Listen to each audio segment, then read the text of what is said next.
सबसे पहली बात तो आप लोग क्वेश्चन कैसे आएंगे, इसमें प्रिपरेशन के सवाल आएंगे, प्रिपरेशन कि कैसे प्रिपेयर किया जाएगा। इसमें से कई बच्चे हैं जो लड़टो वाले बैठे हुए हैं। शिवरंजनी, तुम लोग क्या एस ब्लॉक एलिमेंट एग्जाम में था कि नहीं था? बोलो। हाँ सर। याद आया? शिवरंजनी है, किंजल है, या वैष्णवी, और भी एक दो बच्चे होंगे जो भी, आई थिंक 2 ही बच्चे हैं। मिस्का हो गया, मिस्का। तो आप लोग ध्यान करो, आप लोगों में एस ब्लॉक एलिमेंट एग्जाम में आया होगा, तो कुछ बताओ क्या क्वेश्चन थे, बोलो किसमें क्वेश्चन आए थे, बताओ। तो लिथियम का एनॉमलीज बिहेवियर और ये सब था। एबनॉर्मल बिहेवियर, एक सेकंड, जैसे तुमने कहा लिथियम का एबनॉर्मल बिहेवियर। अब एक काम करो जरा, शुरुआत हम वहीं से करते हैं।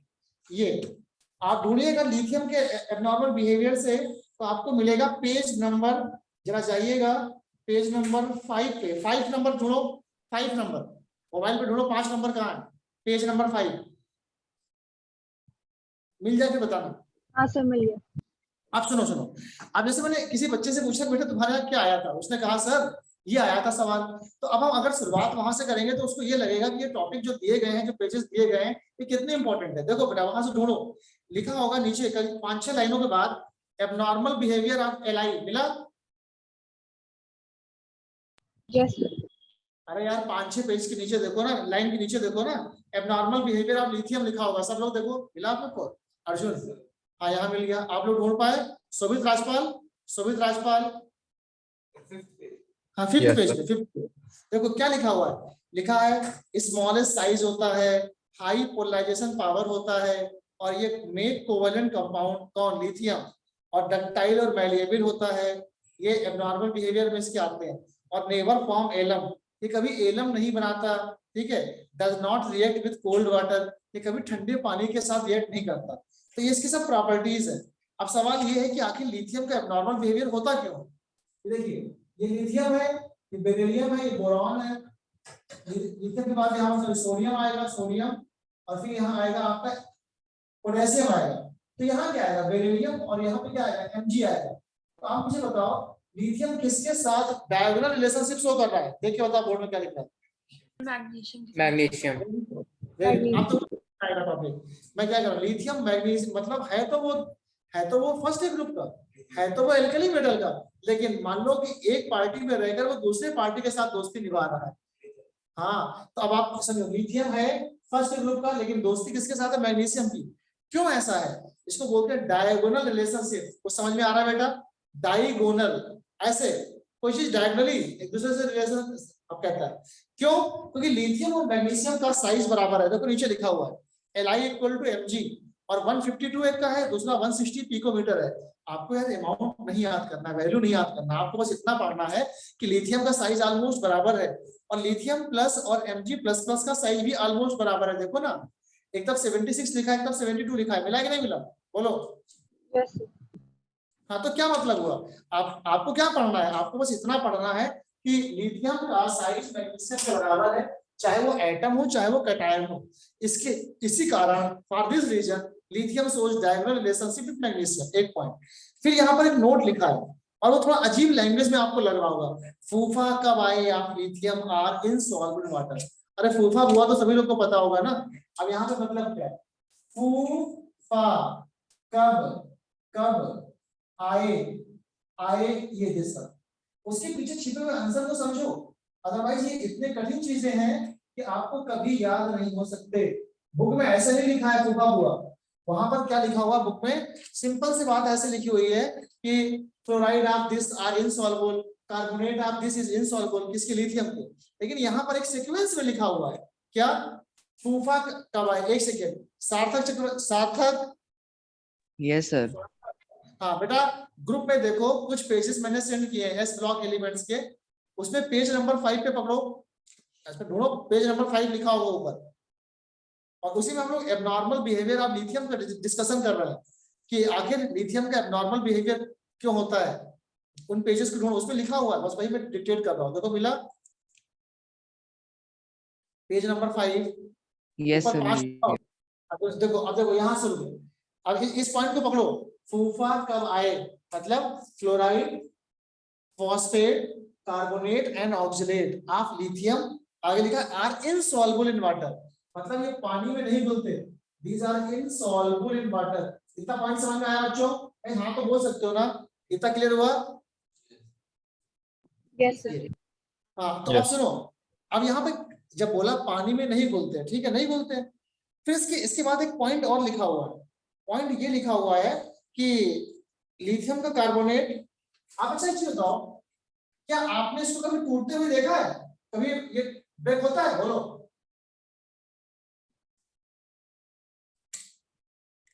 बात को समझो, तुमने इसको थर्मली डिसोसिएट होते नहीं देखा। अरे आयनाइज की बात मैं नहीं कर रहा हूं, उसको बोलते हैं आयनाइजेशन, इसको बोलते हैं थर्मल डिसोसिएशन।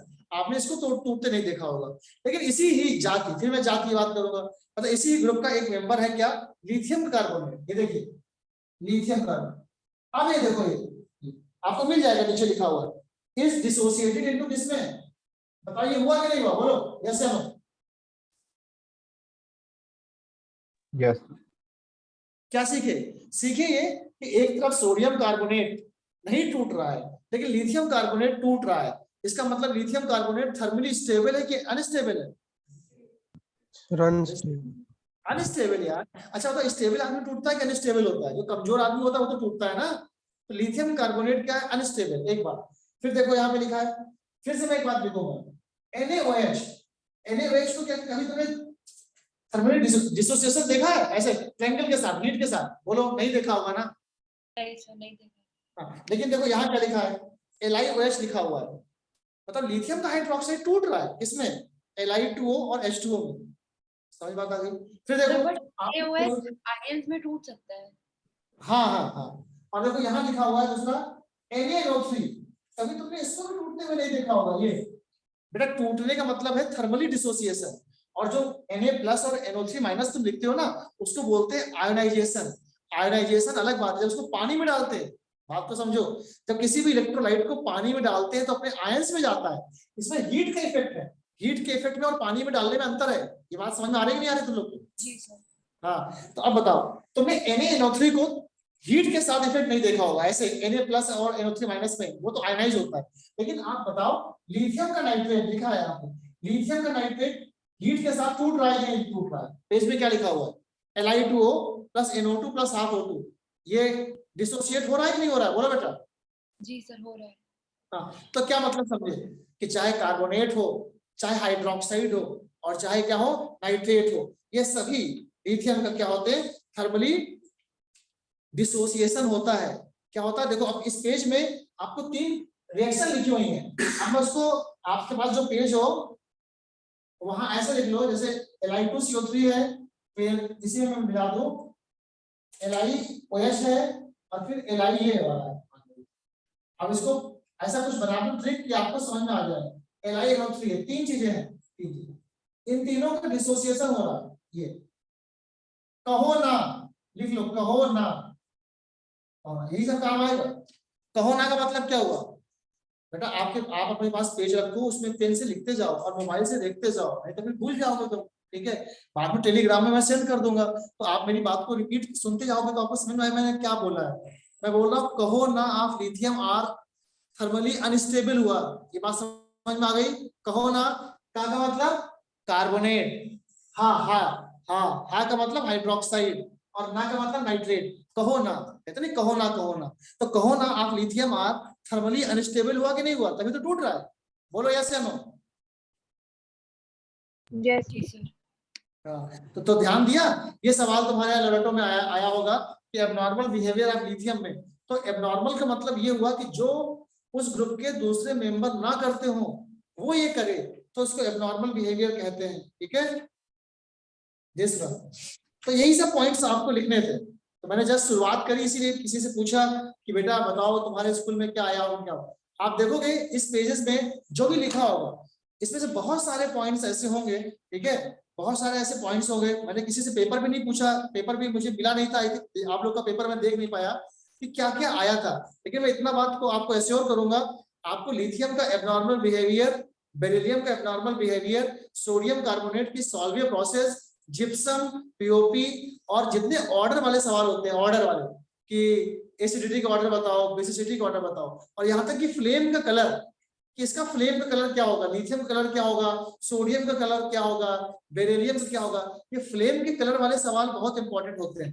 तो पेज नंबर 1 से शुरू करते हैं मैं पढ़ना, और सभी ऑफलाइन और ऑनलाइन वाले बच्चे मेरी बात को सुनेंगे और पढ़ते चले जाएंगे। आपको तो इसमें कुछ लिखना ज्यादा बहुत नहीं है, आपके पास पेजेस हैं। देखिए लिखा है फर्स्ट ग्रुप को एल्कली मेटल कहते हैं, मिला first group is alkali metal, first page में, पहले पेज में जाओ सब लोग, जहां पर लिखा है S block and P block को मिलाकर बोलते हैं नॉर्मल और रिप्रेजेंटेटिव एलिमेंट। उसके नीचे लिखा होगा एल्कली और एल्कलाइन अर्थ मेटल, मिला बेटा एल्कली और एल्कलाइन? Yes sir. हाँ, मतलब क्या हुआ, यहाँ पर एस ब्लॉक में 2 पार्ट है, एक फर्स्ट ए है और एक सेकेंड ए है, ठीक है।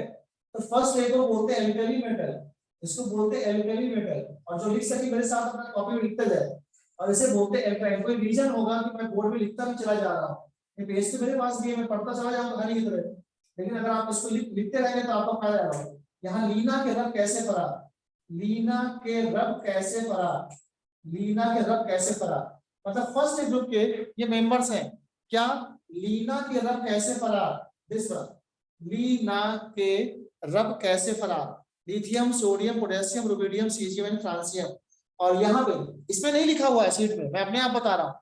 सेकेंड ग्रुप में इसको होगा भिकमंगे का सर बड़ा, भिकमंगे का सर, यहाँ बा और ये रा, ये गाना लिखा शायद लिखे लीना, लीना के रब कैसे पड़ा, लीना के रब कैसे पड़ा, okay.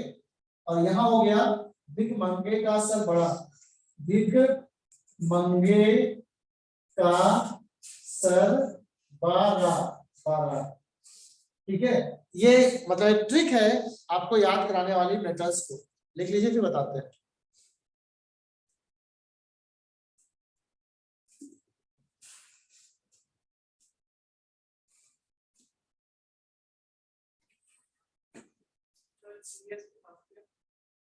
Francium FR, FR season वाले फ्रांसियम है, this is francium FR.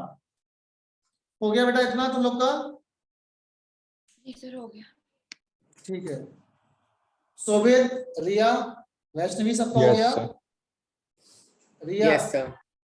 Okay ठीक है। अब सुनो, ओके बेटा, अब वही पुरानी बात, ये 3 होता है, 11 होता है, 19, ये 37, ये 55 और 87। अगर 3 है तो 4 ये होगा, 12 ये होगा, ये 19 20 होगा, 37 38 होगा, ये 56 होगा। देखो उस शीट में सब कुछ नहीं लिखा हुआ है, उसमें बस उतना ही लिखा है जितना मतलब की चीजें हैं। सब कुछ लिखने के लिए आपको मेरी क्लास करनी पड़ेगी, नहीं तो मैं बिना रिकॉर्डिंग के भेज सकता था ना पेजेस, कहता कि बेटा पेजेस है वही पढ़ लोगे हो जाएगा, थोड़ा सा ऑडियो मैसेज भेज देता, लेकिन उससे काम बस टालने वाली बात नहीं है। इससे तुमको समझ में आएगा, जो चीज लाइव चल रही है तो समझ में आएगा कि आखिर ये क्या सब लिख रहे हैं, क्या बता रहे हैं। अब एक चीज देखो, यहाँ पर अगर मैं तुमसे कहूँ 3 लिखा है, 3 तो 1:2 2:1 होगा ना, और यहाँ 4 लिखा है पहले, तो 1:2 2:2। अच्छा बताओ, अगर किसी में 1 इलेक्ट्रॉन होगा और किसी में 2 इलेक्ट्रॉन होगा, तो किसको तुम डायमैग्नेटिक बोलोगे और किसको पैरामैग्नेटिक बोलोगे, बताओ? सर हम लोग फर्स्ट वाला, सेकंड वाला। सही बोले ना बच्चे? अरे बेटा पैरा का मतलब अकेला है यार, और डाया माना होता है 2। तो अगर मैं तुमसे बोलूं कि इसमें से पैरामैग्नेटिक कौन होगा, तो आप बताओगे ये होगा। अच्छा एक बात और बताओ, 3 है जैसे 3 का 2 का 1 और 2 का 2। अच्छा बताओ इनमें से कौन ज्यादा रिएक्टिव होगा, कौन ज्यादा रिएक्टिव, सिर्फ इसको देख के। फर्स्ट वाला। Very good. देखो बेटा अब इतना तो पढ़ा दिया है कि ये सब बच्चों वाली चीजें हैं बेटा। जिसके पास 1 इलेक्ट्रॉन है हल्का सा धक्का मारोगे बाहर हो जाएगा, जिसके पास 2-2 इलेक्ट्रॉन है तो उसको धक्का मार के पकड़ के हिलाना पड़ेगा तब जाके बाहर होगा। मतलब इसकी स्टेबिलिटी ज्यादा है ना, आपने पढ़ा है पीरियोडिक टेबल में, और इसकी स्टेबिलिटी क्या है, कम है। तो आईपी किसका कम होगा, पहले वाले का ना। आईपी किसका कम होगा, आईपी समझते हो? सर आईपी का मतलब होता है कि minimum amount of energy required to release 1 electron from isolated gaseous atom. किसी भी एक एटम से एक इलेक्ट्रॉन को निकालने के लिए जो ताकत लगानी पड़ती है वो क्या होगी। आप देखो यहाँ 1 इलेक्ट्रॉन है ना बेटा, यहाँ कितने 2 हैं, तो इसमें कम ताकत लगानी पड़ेगी ना। इसका मतलब जो एल्कली मेटल है उसका आईपी कम होगा और इसका ज्यादा होगा। जिसका आईपी कम होता है उसकी रिएक्टिविटी क्या होती है, ज्यादा होती है। यस या नो, समझ में आ रहा है कि नहीं आ रहा, बताइए। जी सर, आ रहे हैं। Yes, sir. हाँ, एक ही दो लोग बोलते रहते हैं और सब लोग बेटा क्या सबको बोलना होता है भाई। हम तो चाहेंगे सभी लोग अपनी बात रखें, क्योंकि इन लोग की बात हम सुन पाएंगे, आपकी बात समझ नहीं पाएंगे आप क्या कहना चाहते हो। तो इसका आईपी कम है ना पहले वाले का, एल्कली मेटल। अब सुनो उसको, इसमें लिखा हुआ कहता है कि element of first group are alkali metal because they are metal and forms alkali with water. कहता है कि जो पहले ग्रुप के मेटल्स हैं वो एल्कली बनाते हैं। अर्जुन, एल्कली का मतलब क्या होता है बताओ। हाँ, वो कह रहा है कि सर इसका मतलब ये होगा कि सॉल्युबल बेस बनाते हैं। मतलब अगर सोडियम के साथ पानी मिला दोगे तो NaOH बन जाएगा। समझ में आ रहा है? जी Yes, sir. हाँ। अब सेकेंड ग्रुप क्या कहता है कि अच्छा वाटर सॉल्युबल बेसिस को ही एल्कली कहते हैं। फिर आगे क्या कहता है, एलिमेंट ऑफ सेकेंड ग्रुप इसको एल्कलाइन अर्थ मेटल कहते हैं। देखिए ये बहुत कठिन टॉपिक होता है, क्योंकि ये रटने वाली चीज आसान भी होती है और कठिन भी होती है। जो याद कर लेगा वो नंबर पाएगा, जो याद नहीं कर पाएगा वो इसमें कुछ भी नहीं कर सकता है, क्योंकि जो होता है वो होता है। सिंपल सी बात है, इसमें आप कुछ, ये कोई ऐसी चीज नहीं है कि ऐसा नहीं। अगर हम कहेंगे फर्स्ट ग्रुप को एल्कली कहते हैं तो आप थर्ड ग्रुप को नहीं कह पाएंगे, आप फर्स्ट ही को कह पाएंगे। इसीलिए मैं बार बार जो कह रहा हूँ, क्योंकि ये ऐसा टॉपिक है बच्चा उसको बहुत हल्के में लेता है। ठीक है, जिनका एग्जाम हुआ होगा उन्होंने देखा होगा, अगर थोड़ा सा और इसमें मेहनत कर लेते आप लोग तो और सही से कर सकते थे। यहाँ न्यूमेरिकल नहीं है, यहाँ याद करने की ताकत जिसके पास है, लिख लिख के पढ़ने की ताकत है, तो वो यहाँ पूरा स्कोर करेगा। क्योंकि एस ब्लॉक पी ब्लॉक ये ऐसे टॉपिक है जहाँ रटने वाली चीजें बहुत ज्यादा है। अब आगे देखो, फिर कहता है कि मैंने कंपेरिजन दिखाया होगा, आप चेक करो फर्स्ट ए ग्रुप का और सेकेंड ए ग्रुप का मिला कंपेरिजन, बीच में लाइन होगी एक। यस या नो? Yes, sir. हाँ, अब सुनो, फर्स्ट ग्रुप को एल्कली मेटल कहते हैं और सेकेंड ग्रुप को एल्कलाइन अर्थ मेटल कहते हैं। मिल गया बेटा इतना? जी सर, मिल गया। अब सेकेंड है, अच्छा सॉफ्ट मुलायम, और उधर लिखा हार्ड। अरे यार जिसके पास एक इलेक्ट्रॉन होगा बाहर और किसी के पास दो इलेक्ट्रॉन होगा तो कौन ज्यादा सॉफ्ट होगा, बोलो। Sir, एक और. एक वाला सॉल्व करा। जब एक इलेक्ट्रॉन होगा ना, जिसके पास एक इलेक्ट्रॉन होगा वो और ये हार्ड होगा। थर्ड पॉइंट पे आओ, वैलेंसी। वैलेंसी बहुत मजे से पढ़िएगा, आराम से हो जाएगा। इसकी वैलेंसी एक होती है ना एल्कली वाले की, और इसकी वैलेंसी कितनी होती है, दो होती है। इतना समझ में आया वैलेंसी बच्चों? Yes, sir. देखो वैलेंसी का मतलब ये है कि जो जो जो फर्स्ट ग्रुप के मेंबर्स हैं, आपने फर्स्ट ग्रुप में हमेशा ऐसे Li प्लस होता है, Na प्लस होता है, ऐसे K प्लस होता है। लेकिन सेकेंड ग्रुप में मान लो Mg प्लस प्लस होता है, Ca प्लस प्लस होता है। इसका मतलब ये हुआ कि जिसके ऊपर दो चार्ज है, दो चार्ज एल्कलाइन अर्थ मेटल होगा और एक चार्ज क्या होगा, एल्कली मेटल वाला होगा। आगे देखो लिखा है सिल्वरी व्हाइट, ये याद करना पड़ेगा। सिल्वरी व्हाइट, फर्स्ट ग्रुप के जो मेटल्स होते हैं वो सिल्वरी व्हाइट है और सेकेंड ग्रुप वाले ग्रेइश व्हाइट है। ग्रेइश व्हाइट, तो लोग अपना पॉइंट वाइज देखते भी जाओ और बाद में अपना घर पे लिखते भी जाना, ठीक है। फिर फर्स्ट ग्रुप में वीक मेटालिक बॉन्डिंग होती है, वीक बॉन्डिंग। अरे यार एक इलेक्ट्रॉन है तो वीक बॉन्डिंग होगी ना, और उसमें दो इलेक्ट्रॉन होंगे तो क्या होगी, स्ट्रॉन्ग बॉन्डिंग होगी। फिर देखो NS1 और NS2 समझते हो? NS1 बच्चों, ये N का मतलब नंबर ऑफ सेल ना, और S का मतलब S ऑर्बिटल, और एक है देखो यहाँ NS1 है, यहाँ NS2 है। गॉट इट और नॉट? ये बात समझ में आ रही है? Yes, sir. हाँ, अरे यार NS1 का मतलब वही 1S1 वाला 2S1 वाला, ठीक है। N तो नंबर ऑफ सेल है ना। हाँ, आगे देखो कि एल्कली मेटल का मेल्टिंग पॉइंट बॉइलिंग पॉइंट लो होता है और सेकेंड ग्रुप वाले का melting point boiling point high होता है, ठीक है। फिर जो फर्स्ट ग्रुप वाले हैं वो स्ट्रांगली इलेक्ट्रोपॉजिटिव हैं। स्ट्रांगली क्यों, लेफ्ट से लेकर राइट तक। एक सेकेंड मैं बना के दिखाता हूँ। लिथियम, फिर बेरिलियम, फिर बोरॉन, फिर कार्बन, फिर नाइट्रोजन, ऑक्सीजन, क्लोरीन। अब आप बताओ बाएं से दाएं जाते हैं, लेफ्ट से लेकर राइट जाते हैं, तो इलेक्ट्रोनेगेटिव कैरेक्टर बढ़ता है कि इलेक्ट्रोपॉजिटिव? बताओ। इलेक्ट्रोनेगेटिव। Negative.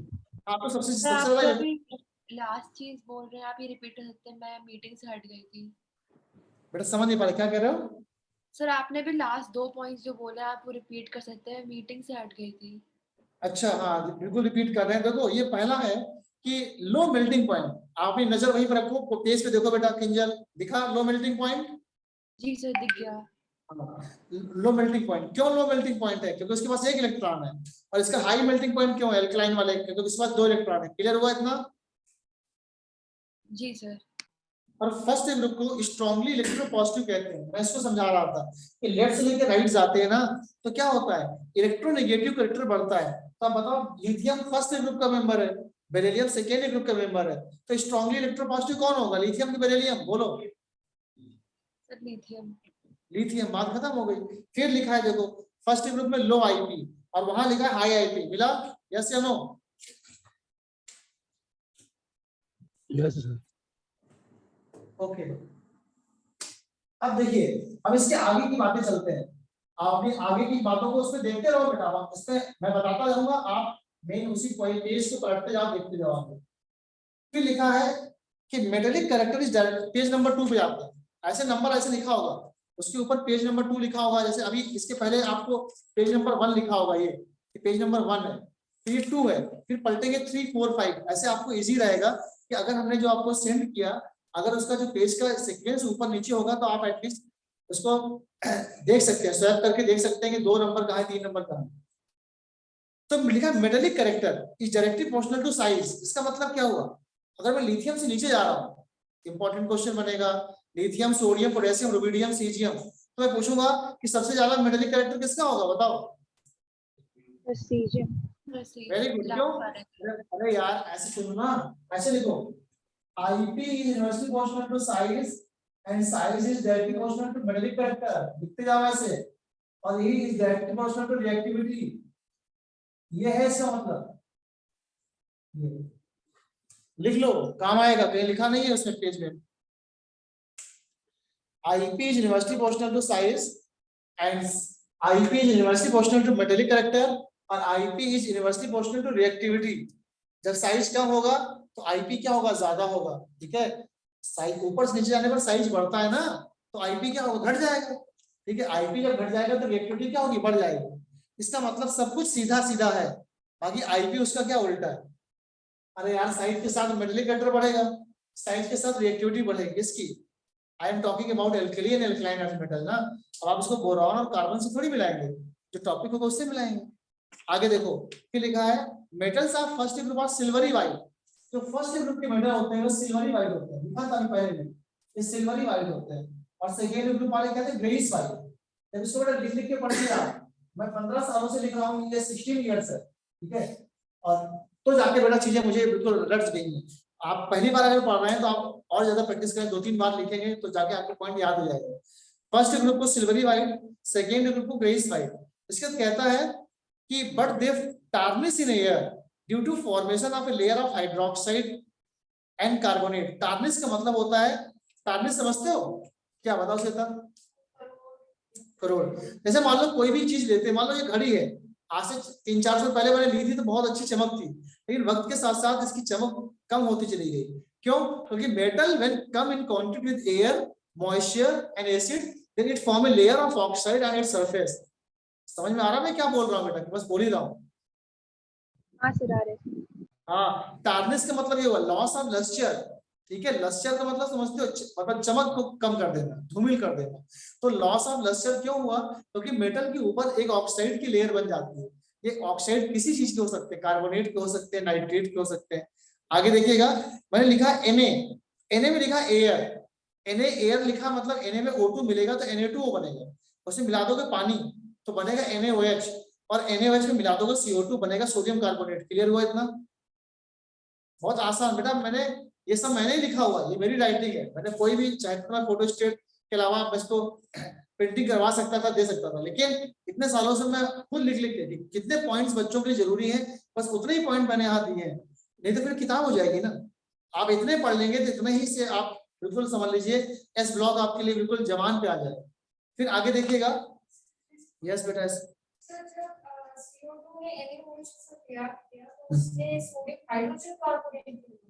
बता रहे, जो सोडियम हाइड्रोजन कार्बोनेट होता है, एक सवाल उसने पूछा कि सर जब NaOH में CO2 से मिला तो ये क्यों नहीं बनाया? तो इससे मैंने नहीं बनाया कि बनेगा पहले। जैसे मुझे अगर हजरतगंज जाना होगा तो पहले मुझे चारबाग मिलेगा, चारबाग का मतलब सोडियम हाइड्रोजन कार्बोनेट, लेकिन ये टूट जाएगा किसमें, Na2CO3 में, H2O में, और किसमें बोलो ना, CO2 में। इसको बोलते हैं बेकिंग पाउडर। क्या बोलते हैं इसको? Baking powder.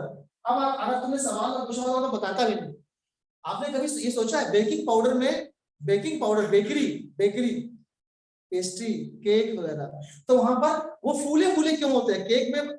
असल में ये एक्सुअल क्यों कर जाते हैं? क्योंकि जब इसको हीट करते हैं इसमें एक गैस बाहर निकलती है और उस गैस का नाम क्या है? क्या दिख रहा है यहाँ? CO2 दिख रहा है, नहीं दिख रहा है बच्चों? Carbon dioxide. हाँ, ये CO2। तो कहने का मतलब क्या है, NaHCO3 बना, लेकिन सोडियम बाइकार्बोनेट थर्मली अनस्टेबल होता है, इसलिए वो क्या होता है, टूट जाता है और इसमें कन्वर्ट हो जाता है Na2CO3। ठीक है, इस बात का ध्यान रखिएगा। फिर आगे पढ़ते हैं, आपको मिलेगा sodium and magnesium are obtained from sea water. Sodium and magnesium are obtained from sea water, समुद्र के पानी से, समुद्र के पानी से सोडियम और मैग्नीशियम बनेगा। ठीक है, और मिलेगा, और लिखा है sodium and potassium are used in high temperature thermometer. ठीक है, सोडियम और पोटेशियम जो मेटल्स है वो हाई टेम्परेचर थर्मामीटर है। सीधा सीधा अच्छे से याद करना है, सोडियम और पोटेशियम मतलब लिथियम को छोड़ के पहले वाले लीना के, तो Na और K। ठीक है, तो जो वो है वो हाई टेम्परेचर थर्मामीटर में यूज किया जाता है।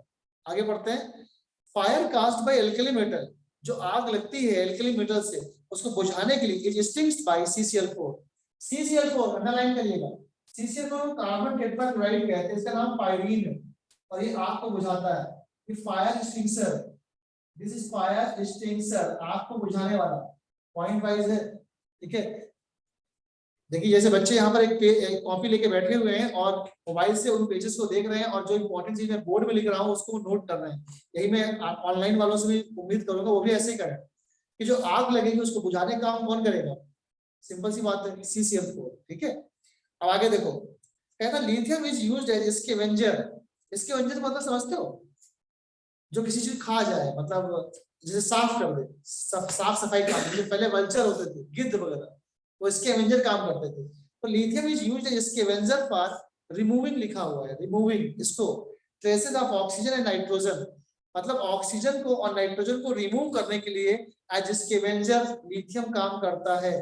देखिए बात को समझिएगा, जो किसी भी ग्रुप का पहला मेंबर होता है, मैंने अभी लिखा था यहाँ लिथियम, फिर यहाँ लिखा था बेरिलियम, तो जो पहला मेंबर होता है अपने ग्रुप के और मेंबर के साथ उल्टा चलता है। उल्टा चलता है मतलब क्या होता है?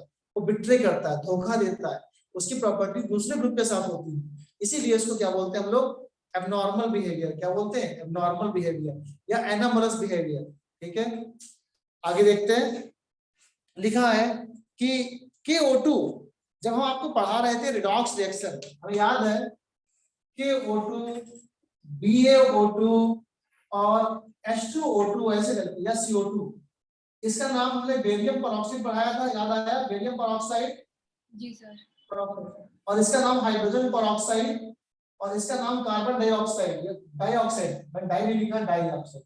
और ये potassium super oxide, this is potassium, potassium super oxide था, सुपर ऑक्साइड।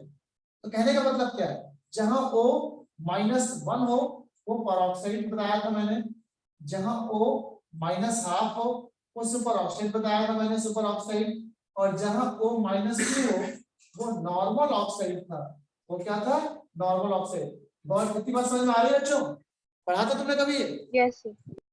हाँ, अब देखो KO2, हाँ KO2 में O कितना है? -½ देखो, K +1 +1 +2 x = 0, तो 2x = -1, x -½ आया कि नहीं आया? बोलो। Yes sir. जी सर। तो मतलब क्या हुआ? मतलब कि जो सुपर ऑक्साइड होता है, super oxide is a very good source of oxygen and used in submarine and space shuttle. इसको अंडरलाइन कर लीजिए, मतलब पेज पे लिख लीजिए, ये सबमरीन गोताखोरी से बोलते हैं, ठीक है, पानी में, एंड स्पेस शटल में इसका यूज किया जाता है। ये वहां पर जरूरत होती है ऑक्सीजन की, KO2 नेसेंट ऑक्सीजन को निकालता है। ध्यान रखिएगा, जो सुपर ऑक्साइड होता है that is very good source of oxygen. सभी ISC CSC सभी बच्चे ध्यान रखें, सबके यहाँ इंपॉर्टेंट होगा एस ब्लॉक।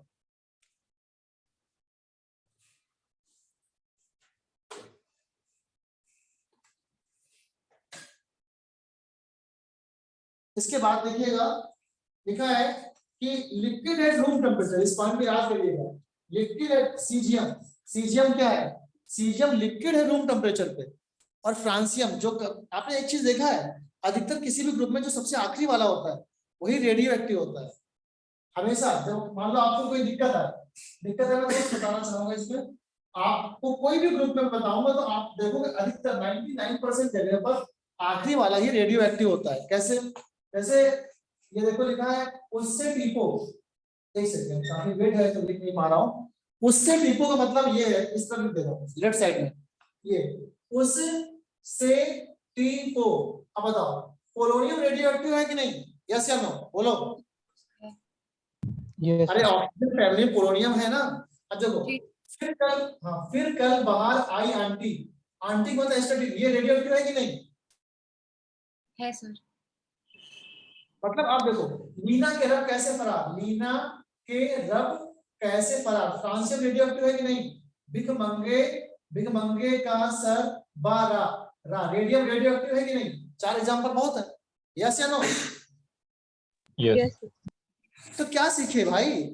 सीखे ये है कि हमको स्मार्ट तरीके से याद करना है चीजों को, कि आखिरी मेंबर अधिकतर वो क्या होता है, रेडियो एक्टिव होता है। तो यहाँ पर क्या लिखा है, यहाँ पे फ्रांसियम लिखा है ना पेज में, बोलो। यस तो सर फ्रांसियम क्या हुआ, रेडियो एक्टिव हुआ, बात खत्म हो गई।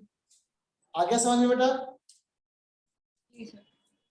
ठीक है, अब आगे देखो MgAl मंगल, आज मंगल है, बहुत बढ़िया है ये मंगल। Mg और Al ये फोटो फ्लैश बल्ब, ये देखिए मंगल का मतलब फोटो फ्लैश बल्ब, मतलब ये हुआ कि मैग्नीशियम और एल्युमिनियम जो है वो फोटो फ्लैश बल्ब में यूज होता है। मंगल का मतलब क्या हुआ, मैं जो बोलूंगा कोई गाना होगा, कोई ट्रिक, कोई पैराडो होगी, उसका आंसर होगा मंगल का मतलब फोटो फ्लैश बल्ब। अभी तुमने पढ़ा था ना सोडियम और पोटेशियम, वो क्या था बिना देखे बताए? सोडियम और पोटेशियम क्या था? हाई टेम्परेचर थर्मामीटर ना, बोलो बच्चों। हाँ, तो अब आप उसको अगर ऐसे याद करते, नाक को इंग्लिश में बोलते हैं नोज, नाक का मतलब हाई टेम्परेचर थर्मामीटर, तो आपको कभी बेटा गलती नहीं होगी तुमसे। थोड़ा हिंदी और अंग्रेजी को मिलाना पड़ेगा। अब इतनी हिंदी से सबको पता है कि नोज को हिंदी में नाक बोलते हैं, ठीक है, इतना तो आप जानते हैं सब लोग। तो नाक का मतलब Na और K, दिस वन, और ये हो जाएगा हाई टेम्परेचर थर्मामीटर, बस हो गया। आगे देखते हैं। हाँ, यहाँ स्टार लगा है, स्टार का मतलब पॉइंट लिखा हुआ है, लिखा है एक्सेप्ट लिथियम को छोड़ के all metals of first group are stored in inert solvent like kerosene. यहाँ से भी सवाल बनेगा कि किसको छोड़ के सारे के सारे मेटल जो होते हैं वो केरोसिन में डिसॉल्व होते हैं, तो आंसर क्या होगा? लिथियम। मिला पॉइंट बेटा ये वाला? जी सर मिल गया। हाँ, अब कहता क्यों लिथियम केरोसिन में क्यों नहीं रखा जाता? Lithium can not be stored in kerosene because lithium is lighter than kerosene. Okay, ये अंडरलाइन कर लीजिएगा, बिकॉज लिथियम केरोसिन से हल्का है। पेज पलटते हैं, पेज नंबर 3 में पहुंच जाते हैं। Lithium is stored in wax, lithium को वैक्स में, मोम में इकट्ठा करते हैं। Lithium is stored in wax, इस पॉइंट को अंडरलाइन कर लीजिए आप लोग कि लिथियम को कहाँ स्टोर करते हैं? वैक्स में। ठीक है, हो गया इतना? बोलो बेटा। यस। अब सुनो, sodium metal is used to dry ether and magnesium is used to dry alcohol. आप लोगों ने कभी 10th क्लास में बेटा वर्ड्स रिएक्शन पढ़ी है? वर्ड्स रिएक्शन, कुछ वर्ड्स बोलते हैं, कुछ वर्ड्स बोलते हैं, यस या नो? नहीं sir. Rx plus 2Na plus XR gives out Rr plus 2NX। ये रिएक्शन पढ़ी है कभी? सर ये कोर्स में नहीं था, रिड्यूस सोल्यूशन हमारे कोर्स में। कोई बात नहीं, उसमें कोरोना का चक्कर चल रहा होगा तो हटा दिया। इसको वर्ड्स रिएक्शन बोलते हैं, दिस वन। इसमें सोडियम और ड्राई ईथर होता है, ठीक है, सोडियम और ड्राई ईथर। अब समझिए जो चीज वो उस समय हटा दिया गया था, आज वही इंपॉर्टेंट आ गया। ये वो रिएक्शन है जिससे एल्केन बनता है। अभी तुम लोग पढ़ोगे, अभी जब एल्केन एल्काइन पढ़ाऊंगा, जिनके यहाँ पढ़ाया गया होगा उनको पता होगा कि what is words reaction. Words reaction में एल्काइल हैलाइड, आर एल्काइल है, एल्काइल हैलाइड के 2 मॉलिक्यूल लेते हैं और सोडियम और ड्राई ईथर के साथ रिएक्ट कराते हैं। किसके साथ? सोडियम और ड्राई ईथर। और यहाँ पे देखो क्या लिखा हुआ है, sodium is used to dry ether. Sodium जो मेटल है वो ईथर को सुखाने काम आता है। आप समझिएगा, अगर ड्राई का मतलब समझते हो, जो उसको ड्राइंग एजेंट की तरह काम करता है, नहीं तो इसी के साथ रिएक्ट कर जाता है ना, सिंपल सी बात है। And magnesium is used to dry alcohol.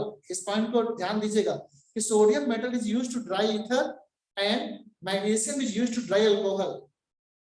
पूछा जाएगा कि कौन मेटल ईथर को ड्राई करने में काम आता है और कौन मेटल मैग्नीशियम कौन मेटल अल्कोहल को ड्राई करने में काम आता है। तो magnesium is used to dry alcohol. आगे देखो एक रिएक्शन लिखी है, ये CaC2+N2 और ये लिखा CaCN2+C, ये इसको बोलते हैं नाइट्रोलियम। नाइट्रोलियम बोलते हैं, नाइट्रोलियम। कैल्शियम कार्बाइड में जब नाइट्रोजन की रिएक्शन कराते हैं तो ये नाइट्रोलियम बनता है। ठीक है, नाइट्रो, अगर आपसे पूछा जाएगा व्हाट इज नाइट्रोलियम, तो आप बोलोगे CaC2+N2 गिव्स आउट नाइट्रोलियम, CaCN2+C। ये सारे फार्मूले याद रखिएगा। आगे देखते हैं फ्लेम कलरेशन। अभी श्वेता यहाँ मेरे सामने बैठी हुई है, अभी KYP का पेपर दिखा रही थी, उसमें से कई क्वेश्चन में फ्लेम कलरेशन थे। बेटा फ्लेम की बात हम लोग कर रहे थे, फ्लेम कलरेशन। अब यहाँ पर पॉइंट, अगर ये पॉइंट पता होते तो वाला सवाल हो जाता कि अब यहाँ पर फ्लेम के कलरेशन में क्या है कि देखो लिखा है lithium crimson red. Lithium crimson red है, ये सोडियम गोल्डन येलो है, इसको याद करना पड़ेगा, sodium golden yellow. Lithium crimson red sodium, इसके सकीरा लिखा, सकीरा सकीरा सकीरा। जो बच्चे पहले से पढ़ रहे हैं उनको मैंने फोटो इलेक्ट्रिक इफेक्ट पढ़ाया होगा, तुमको ध्यान आ रहा होगा। शिवरंजनी है, किंजल है, जो लोग काफी पहले से पढ़ रहे हैं, मतलब जब से बैच शुरू हुआ था। सोबिर सकीरा पढ़ाए थे, सकीरा? Yes sir. सकीरा कहाँ पढ़ाए थे? फोटो इलेक्ट्रिक इफेक्ट में, याद आया? Very good. कि सकीरा के शरीर पे जब लाइट पड़ती है तो वहां से इलेक्ट्रॉन निकलने लगते हैं, बोला था ना ये बात? Yes sir. आप देखो ये सकीरा वायलेट कलर। अब आप इसको ध्यान दो, एक सकीरा वहां थी, एक सकीरा यहाँ, और 3 सकीरा है अपने पास। एक सकीरा वो फोटो इलेक्ट्रिक इफेक्ट वाली, एक सकीरा जहां पे वायलेट